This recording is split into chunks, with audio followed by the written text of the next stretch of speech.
Lundi 13 août 2018, Madame, Messieurs, bonsoir et bienvenue dans Ce fait du jour.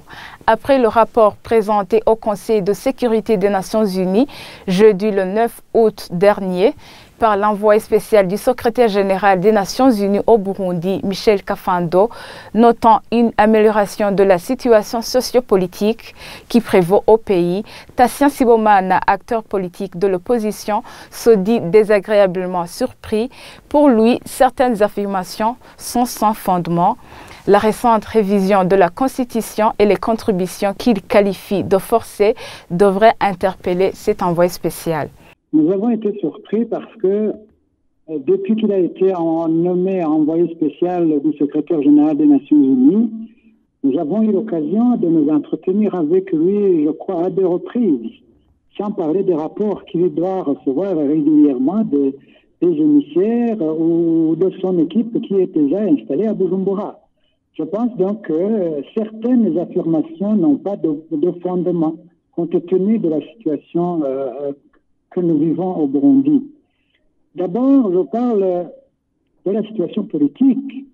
Vous savez qu'il vient de se passer quelque chose de très grave, à savoir le forcing pour la révision de la Constitution. Vous n'êtes pas sans ignorer, et je crois qu'il le sait aussi, que les Burundais sont contraints de contribuer dans plusieurs domaines et de façon forcée et sans raison. Tout cela devait interpeller le président Kafando pour qu'il fasse plutôt un cri d'alarme en faveur du Burundi. Pour le secrétaire général du parti Iprona, la déclaration du président de la République, Pierre Nkurunziza, annonçant que son mandat prendra fin en 2020 serait la référence du récent rapport de Michel Kafando.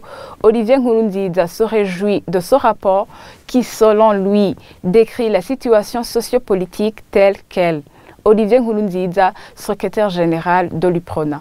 Je pense que cette fois-ci, tenant compte des félicitations qu'on a données au président de la République qui a abandonné de se faire élire en 2020, c'est ça peut-être ce qui allège les tensions au niveau du Conseil de sécurité. Ce qui m'a totalement enchanté, c'est qu'il a donné le topo sur la situation sécuritaire ici au Burundi.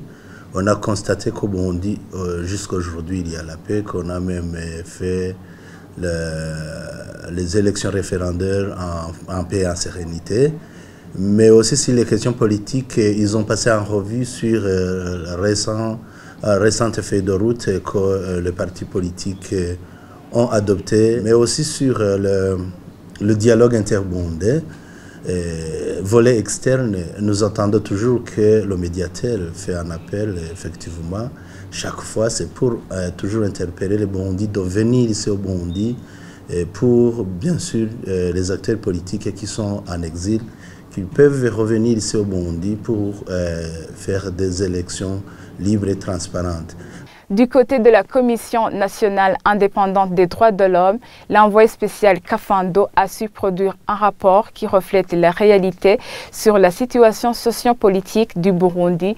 Jean-Baptiste Balibonekedza espère que les décisions du Conseil de sécurité de l'ONU et surtout de l'Union européenne seront prises en tenant compte du rapport de Kafando. Jean-Baptiste Balibonekedza. Il y avait beaucoup de désinformations, n'est-ce pas, de fausses informations qui étaient véhiculées dans les rapports. Et c'est pour ça que nous nous réjouissons justement que cette fois, l'envoyé spécial est en mesure de refléter la réalité. Ça veut dire qu'il a fallu tout le travail de sensibilisation, de communication, mais aussi surtout les visites de terrain de ces différents responsables comme l'envoyé spécial pour se rendre compte de la réalité dans le pays. Et comme vous le savez, les mêmes causes produisent les mêmes effets quand les gens, en fait, n'ont pas la bonne information sur le pays ou bien la manipulent. Donc, en conséquence, les décisions qui sont prises ne sont pas de nature à favoriser les bonnes solutions pour le pays. Et nous espérons justement que cette fois, l'envoyé spécial, justement, a dressé le topo réel de la situation dans le pays et que sur base de ça, justement, que ce soit le Conseil de sécurité, que ce soit surtout l'Union européenne, qui vont cette fois prendre des mesures idoines, n'est-ce pas, qui permettent au Burundi et aux Burundais de pouvoir avancer dans la bonne direction. C'est ici que nous mettons fin à ce fait du jour. Merci de votre fidélité. À la prochaine.